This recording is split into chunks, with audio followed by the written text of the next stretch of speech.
महाराज जी, क्या मामला है जो आपको यहाँ आना पड़ा और किस बात का आपको डर है जो इतना आप अनशन पर बैठने जा रहे हैं? देखिए, तौफीक नाम का एक अपराधी है जिसने लब जिहाद के नाम पर मीनाक्षी गुप्ता का अपहरण किया है। उसकी हत्या कर सकता है, वो ले जाकर के उस बेटी को मार सकता है।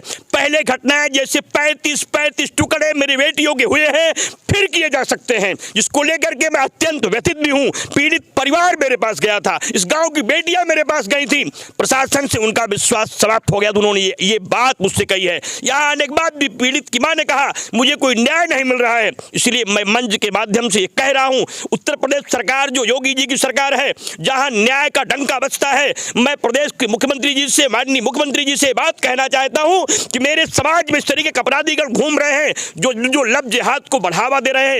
एक तरफ राम मंदिर का उद्घाटन होने जा रहा है, दूसरी तरफ समाज को आंदोलित करके सांप्रदायिक दंगों में झोंकने का प्रयास किया जा रहा है। इस अपराधी को रोका जाए, इस पर कड़े से कड़े कानून लगवाए जाए, इसको पकड़ा जाए, इसको सजाएं दी जाए और लब जिहाद पे फंसा करके बेटियों को मारने के षड्यंत्र को पर विराम लगाया जाए। इसी को लेकर के मैं बैठने जा रहा हूं। मैंने प्रशासन से मांग किया है, हमें और पीड़ित परिवार उसने, मैं इसलिए बैठने जा रहा हूं।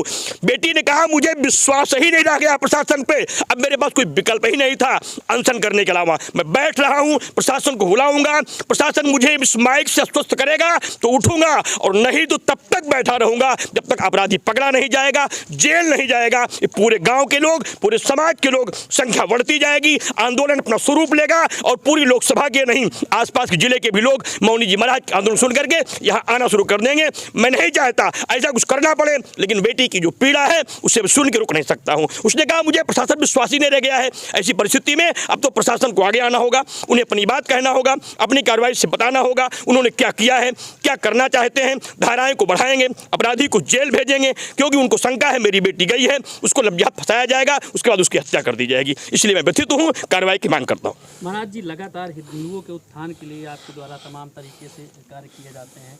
क्या लगता है कि प्रदेश और देश में तमाम जो है इस तरीके से रैकेट चल रहा है, जो इस तरीके से देखिए, रैकेटों का एक बहुत बड़ा समूह था जो बहुत दिनों से पूरे देश पे कब्जा किए हुए था।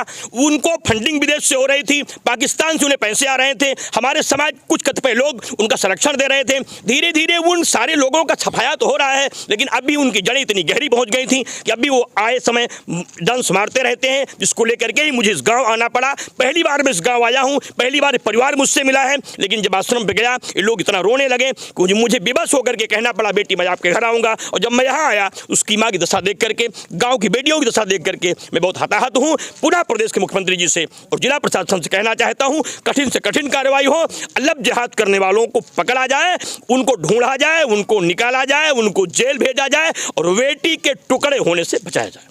महाराज जी, हजारों की संख्या में यहाँ भीड़ इकट्ठा है, इन लोगों को क्या संदेश देना चाहेंगे कि ऐसा और भी आगे घटनाएं ना हो? देखिए, मैं पूरे समाज से एक बात कहना चाहूंगा, हिंदू समाज जातियों में ना बटे, पूरे गांव को, पूरे समाज को अपना परिवार माने, हर बेटी को अपना बेटी माने, हर परिवार को अपना परिवार माने। और आपके गांव में कोई बाहरी व्यक्ति, कोई अपराधी व्यक्ति, कोई गांव का व्यक्ति अगर षड्यंत्र करता है उसकी जानकारी तत्काल प्रशासन को दें, गाँव के लोगों को दें, नहीं तो मुझे सूचित करें। मैं आपके सबको बचाने के लिए संकल्पित हूँ। पूरे जीवन का मेरा उद्देश्य एकमात्र है हिंदू समाज की रक्षा करना, उसकी सुरक्षा करना, जिसके लिए मैंने पूरे जीवन के 37 वर्ष इसी आंदोलन के लिए मैंने बिता दिए हैं। पूरे देश में आंदोलन करता हूं, हिंदुओं को जगाता हूं, हिंदुओं को बचाता हूं, आपकी बेटियों की शादी करता हूं, गरीबों को घर बनवाता हूं, उनको दवा कराता हूं, उनको पढ़ाता हूं, उनको लिखाता हूं। मैं आपके बीच में हूं, आप अकेले नहीं हैं, मैं आपको छोड़ नहीं सकता हूं। पूरे समाज को बचाने के लिए मैं संकल्पित हूं। भले ही हम पर पहले की तरह फिर आक्रमण हो जाए, बमबाजी हो जाए, आतंकवादी हम पर हमला कर दें, लेकिन मैं अपने संकल्प को तोड़ नहीं सकता। हिंदू समाज को बचाऊंगा,